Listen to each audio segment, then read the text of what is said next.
Guangdong province in the southern part of China, a special competition was held every year. In this annual event, a number of firecrackers were hurled into the air by a small explosion. The various teams of young men entered by the local martial arts school were then trying to grab as many firecrackers as they could. The team who managed to seize the most was the winner and enjoyed fame and good fortune.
Years ago in Guangdong province in the southern part of China, a special competition was held every year.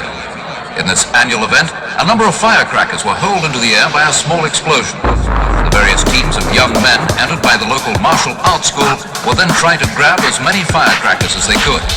The team who managed to seize the most was the winner and enjoyed fame and good fortune.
Firecrackers.